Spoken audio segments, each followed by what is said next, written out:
Þá erum við sest niður með honum Óðni og við ætlum aðeins að fræðast Indónesíuferð sem að hann að skipuleggja, en þetta eiginlega ekki bara ævintýraför heldur líka með risa markmið. Segðu okkur aðeins til þess að byrja með hvers vegna ertu að fara til Indónesíu?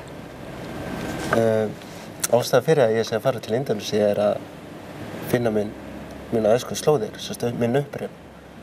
Ég kem hingað ættleiddur 1982 sumari og ég held að ég hef verið 25 ára ég hafði áhuga að reyna að finna mína foreldra. Það hefur bara ekkert ræst síðan bara þangað til núna og núna tækifæri til þess og ég með góða bakhjarla baki mig sem styður mig í þessu.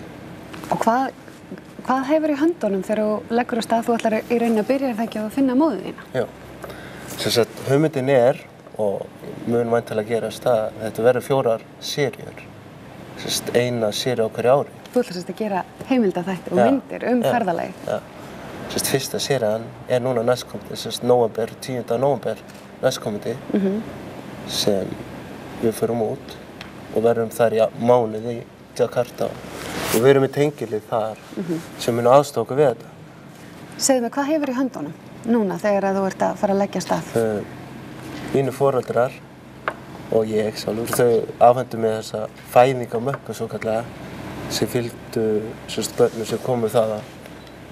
En það fengu ekki allir svona möppu. En það sem gerist þetta svona græn, þykk mappa, mjög verðmæt nú til dags. Og ég geymi hann í bankahólfi til dæmis, en þar eru upplýsingar sem ég get rakið slóð móður minnar. Og þar byrjum við. Og hvað veistu nú þegar? Þú náttúrulega skilur ekki allt skjalið, þú ert að láta því það núna. Já, það er þess vegna sem ég með tengileg fyrir hann í Indónesíu. Hann búinn að búa þar í 10 ár og með konu sem þaðan. Og ég búinn að senda honum afrit á þessu. Og íslensk ættlengs fekk líka afrit. Og hann að þýða þetta fyrir mig. Og hvað veistu hana? Núna, áður? Ekki neitt? Nei, ég veit bara að hún var að vinna í verksmiðju. Skilur mig eftir. Næri mig aftur. Svo skilur mig aftur eftir fyrir utan munaðarskjali. Og ekkert meir? Nei. Og hverjir eru líkurnar á að þú náður að finna hana? Hann segir að það sé mikla líkur. Og jafnvel systkini. Það öðru sem föður minn. Það á þessu tíma voru margir hermenn, eða mikið af hermennum, konum og skal ég segja það mun þá vera næsta skref sem verður mun erfiðara að finna og ég hef ekki neitt þar. En það getur vel verið að ég finni þar á þessum stöðum sem ég að fara á. Þeir kannski finna eitthvað fyrir mig. En annars, ég veit ekki, ég bara blind í sóin þar.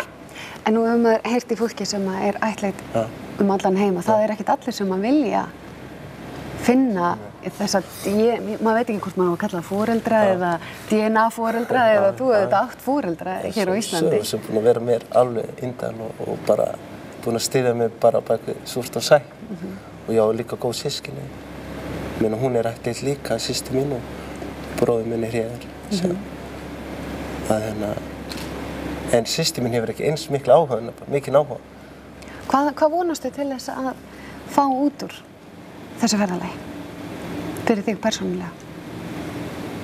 Sko, ég ætla ekki að vonast þetta neinu. En ég ætla samt að vera með væntingar að geti séð annarkvort myndir eða fá að hitta hana. Ef ég fæ vonandi, hitta hana og ef hún þannig að ég veit að ég mun hjálpa henni. Hún hjálpaði mér og foreldrar mín hjálpaði mér hér og það sem gleður mig mest að hjálpa öðrum. Og það það sem ég ætla alltaf áfram að gera. Hvað þú finnur hana ekki? Stórstu spurning.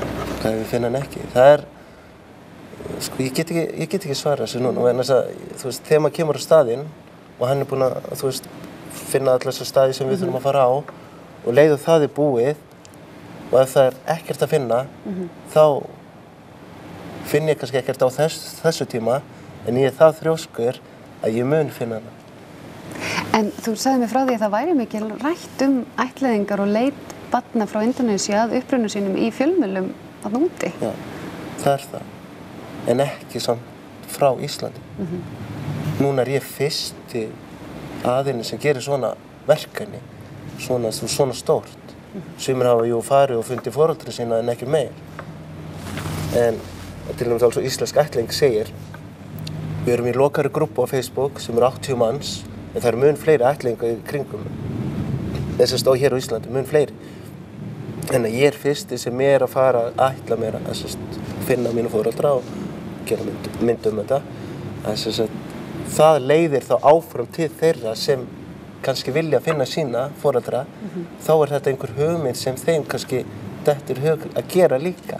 Út af því að svo, já ég segi, þetta bæði ævintýri fyrir mig og þeir sem eru kringum mig að upplifa þetta með mér. Ég ekki bara að upplifa þetta einn. Heldur öll þjóðin þess vegna líka. En þú ætlar líka að kynnast bara menningunni, ekki síður. Nei. Og matnum, þú ert náttúrulega kokkur. Já. Það sem ég ætla að gera mér fyrsta vikan fer í að bara kynnast þjóðfélaginu. Fólkinu og matagerðinni og hvernig lifnaðarháttunum verður. Svo næstu 2 vikunar verða bara vinna, bara 24/7. Og það verður í matagerðinni þar og nuddinu líka. Þannig að ég að nudda líka. Þannig að ég mjög fljótur að læra matagerðinni og þetta öðruvísi og einn daginn mun ég koma með hana til Íslands og enginn með þetta heldur ég. Ég veit þú ert alveg gríðarlega spenntur fyrir þessu öllu saman. Þú ert á fínu skýi, það ekki? Jú, en það stundu gott að vera þar, en ég verð samt að halda mig öðru þess. Þannig að það alltaf að koma bara, eina sem bara núna, ég þarf bara að klára smávegis í hópnum, leiður það komið, þá bara græði ég flugmiðan, sýna það og þá bara tilhlökkunin enn meiri. Og fáum við ekki að fylgjast með þér og hvernig gengur? Sjálfsögðu, ég fáum að gera það. Og ég held að þetta sé gott tilhöfn til þess. Og heyrur í öðrum ættleiddum einstaklingum hér að þau fylgjast með þér? Það byrja. Núna hringingar að byrja og spyrja. Og alls á Facebook og lokarugrúpunni. Hvað allir styðja þetta og hvað þetta gott og tækifæri. Og sumir hafa ekki neitt til þess. En ég hefur rosalega mikið. Allavega til að byrja með. Allavega til að byrja með. Gaman að fá þér að gangi þér óendanlega vel í þessu verkefni. Takk fyrir það.